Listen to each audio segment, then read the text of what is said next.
आदमी मानसिक रूप में मजबूत है वो दुनिया में कभी नहीं कहीं नहीं दबेगा। किसी भी कितना बड़ा कोई तांत्रिक, स्वामी, साधु, संत, महात्मा किसी से नहीं डरेगा, खुला चैलेंज करेगा। हमारे देश में वैज्ञानिक मुट्ठी भर हैं और ये तथाकथित साधु, संत, महात्मा सबसे ज्यादा हैं। फिर भी हम ये झूठा दावा करते हैं कि हम विश्व गुरु हैं। किस चीज में विश्व गुरु हैं? अगर आप अभी जो आज की तारीख में उत्तर प्रदेश के इलाहाबाद में कुंभ का मेला चल रहा है, अगर उसको आंखों से देखोगे ना, हंसी आती है कि कितनी बड़ी बेवकूफी है। नंगे लोग घूम रहे हैं, राख लगा के घूम रहे हैं, वो कई सिर में बालों में मोबाइल फोन टांगे हुए। विज्ञान का प्रयोग करते हैं लेकिन पाखंड का कितना दिखावा करते हैं। वो राजशाही यात्रा, शाही यात्रा, पेशवा यात्रा और घोड़े, गधे, हाथी पे नंगे बैठ के चल रहे हैं। क्या दुनिया में हमारा मजाक नहीं हो रहा? अगर वो पैसा विज्ञान और टेक्नोलॉजी में लगाया जाता, क्या बड़े बड़े वैज्ञानिक तैयार नहीं होते? क्योंकि हमारे धरातल पर वैज्ञानिक तैयार नहीं किए जाते, पाखंडी तैयार किए जाते हैं, बाबे मोड़े तैयार किए जाते हैं और वो देश की जनता को नशा करना सिखाते हैं। सारे के सारे बलात्कारी मिलते हैं। अगर आप देखो दक्षिण भारत के मंदिरों में जितने पुजारी बैठे हैं 100% सारे के सारे बलात्कारी हैं। देवदासी प्रथा हमारे पूरी दुनिया के इतिहास में देवदासी प्रथा हमारे माथे का कलंक है। दुनिया के किसी भी धर्म में छुआछूत नहीं है, केवल हिंदू धर्म है जिसके अंदर छुआछूत और मानव दुनिया की मानवता के सबसे बड़ा कलंक है। क्या हम इस कलंक पर फख्र कर सकते हैं? आज भी इस राजस्थान के हमने काफी इलाके जब सर्वे में देखे गए, हैरान रह गए। आज भी बहुत सारे देहातों में गरीब लोग किसी सामंत की हवेली के आगे अपने पांव के जूते निकालकर जूते सिर पर रख के झुक कर निकलते हैं। क्या हमारे शहीदों ने इन्हीं गुलामियों को देखने के लिए अपनी शहादत दी थी? क्या शहीद भगत सिंह ने इसीलिए अंग्रेजों को चिट्ठी लिखी थी कि मुझे फांसी नहीं दी जाए, मैं फांसी नहीं लेना चाहता, मुझे गोली मारी जाए क्योंकि मैं जंगी कैदी हूं? शहीद भगत सिंह ने गोली से मरने के लिए चिट्ठी लिखी थी और एक कायर सावरकर जिसने लगातार माफी मांगी और अंग्रेजों से 60 रुपए महीना पेंशन ली, आज उसके नाम पर कॉलेज बन रहे हैं। शहीद भगत सिंह के नाम पर कॉलेज बनने चाहिए या सावरकर के नाम पर? हमें ये इन चीजों की तरफ ध्यान देना होगा। अगर गद्दार लोग देश पर काबिज करेंगे, फिर जिन्होंने शहादत दी है फिर उनका क्या महत्व रह गया? ये चीजें बहुत जरूरी है। क्या हम दोबारा गुलाम नहीं होने जा रहे? क्या फिर हमारी आगे आने वाली पीढ़ियों को फिर शहादत देनी पड़ेगी? क्या इसीलिए स्वतंत्रता सेनानियों ने आजादी की लड़ाई लड़ी थी? हमारे यहाँ राजस्थान में किसानों को लामबंद करके गोकुला सिंह नाम के एक स्वतंत्रता सेनानी ने मुगलों के खिलाफ लड़ाई लड़ी, उस जमाने में अंग्रेजों के खिलाफ लड़ाई लड़ी। वो अनपढ़ भोले लोग थे।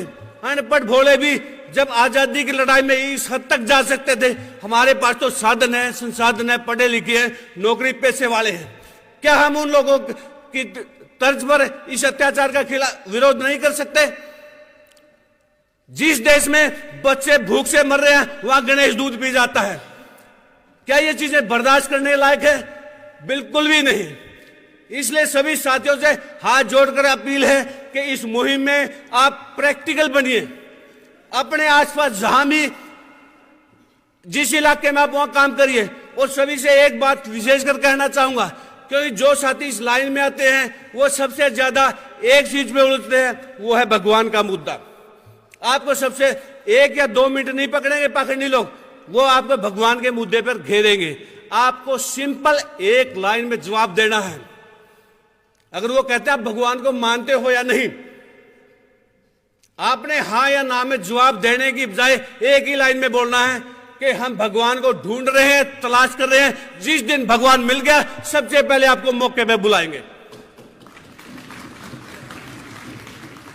दूसरी लाइन बोलनी है, अगर भगवान आपको मिल गया आप हमारे को बुला लेना। जब तक आप लॉजिकल बातों में उनको नहीं उलझाओगे तब तक आप नहीं जीत पाओगे।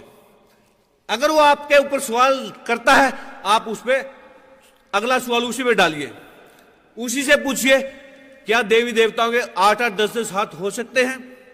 अगर 8-10 हाथ एक देवी के होंगे, वो कैसे कमीज पहनेगी, ब्लाउज पहनेगी? ये लॉजिकल बातें कीजिए। लॉजिकल बात करोगे तो आप जीतोगे। सवाल उन्हीं से डाल दो कि हनुमान ने सूरज मुंह में ले लिया।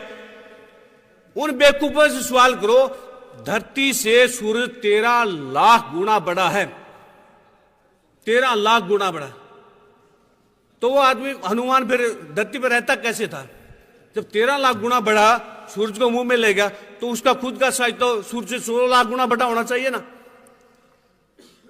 जब तक आप खुला चैलेंज नहीं करोगे तब तक बात नहीं बनेगी। मेरे जो शादी के कार्ड में जो कोटेशन पे लिखा था, अंधविश्वास, पाखंड और प्रदूषण मुक्त शादी, इस प्रदूषण वाले मुक्त पे सबसे ज्यादा फोन आए कि हवन से कैसे प्रदूषण फैलता है। मैं लगातार फोन आने से परेशान हो गया, तैयारी चल रही थी। फिर मैंने 10 करोड़ का इनाम रखा जी। अगर कोई ये साबित कर दे हवन यज्ञ से पर्यावरण सुधरता है तो हम 10 करोड़ देंगे, और अगर हम साबित करेंगे कि प्रदूषण फैलता है 10 करोड़ आप देना। उसके बाद किसी का फोन नहीं आया। आज चौथी क्लास के बच्चे को पता है, तीसरी चौथी क्लास के बच्चे को, जब भी आग जलेगी ऑक्सीजन खत्म होगी, कार्बन डाइऑक्साइड, कार्बन मोनोऑक्साइड, ये गैसें पैदा होती है। अगर आप घी फूको, चंदन फूको, हम हवन सामग्री फूको, carbon dioxide, carbon monoxide, sulphur dioxide, तीनों गैसें निकलते हैं, तीनों हमारे लिए नुकसानदायक हैं। ये जानकारी बराबर बताना जरूरी है। हमारे बुजुर्गों ने कहा था देसी घी खाने की चीज है, फूकने की नहीं, जलाने की नहीं। देसी घी खाओ, ताकतवर बढ़ो, शारीरिक तौर से भी, मानसिक तौर पे भी।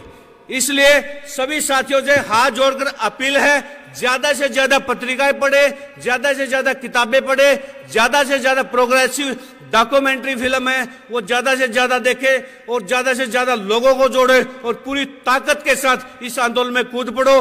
और हमारे देश का भविष्य वैज्ञानिक नजरिए में है, तरक्शीलता में है, नास्तिकता में है। नास्तिक आदमी उसे कहते हैं जिसे खुद पर भी भरोसा है, दूसरों पर भी भरोसा है। आस्तिक कौन है? जिसको ना खुद पे भरोसा ना दूसरे पे भरोसा। मजबूत आदमी ही हमेशा जंग जीतते हैं, कायर और कमजोर नहीं। हमारे देश को गुलाम होने का सबसे बड़ा कारण अंधविश्वास, पाखंड है। जब ये सोमनाथ का मंदिर लूटा, उस मंदिर में जो हमलावर से सैकड़ों गुना ज्यादा पंडे पुजारी भक्त बैठे थे। उन्होंने तालियां बजानी शुरू की, खड़ताल बजानी शुरू की, जय गोविंदा, जय गोपाला, इनको अंधा कर देगा। मोहम्मद गौरी हजारों ऊंटों पे, घोड़ों पे सारे सोना चांदी लूट के ले गया। वहां कोई भगवान ने चू भी नहीं की। मुगलों ने पूरे देश को मार मार डंडे सीधा कर दिया। क्या कोई भगवान देवी देवता आया? नहीं आया। सारे के सारे कोने में दब गए थे। कोई भगवान नहीं आया, ना अंग्रेजों के टाइम में आया। जब यहां गरीबों पे अत्याचार होता है, कौन सा देवी देवता, कौन सा भगवान आता है? फिर ऐसे भगवान, ऐसे देवी देवता हमने चूल्हे में देने जो हमारे किसी काम के नहीं। अपने बच्चों को अगर एजुकेशन देनी तो वैज्ञानिक नजरिए की देनी है।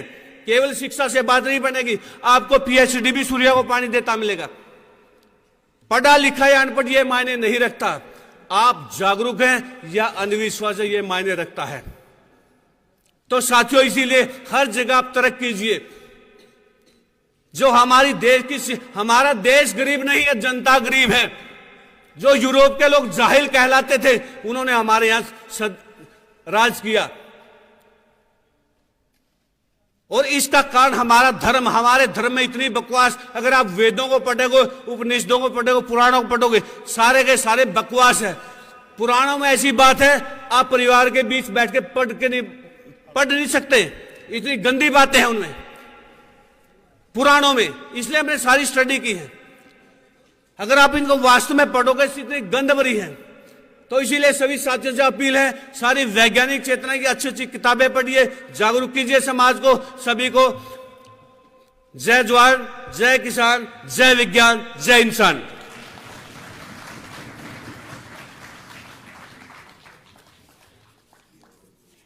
इनके बाद मैं बुलाना चाहूंगा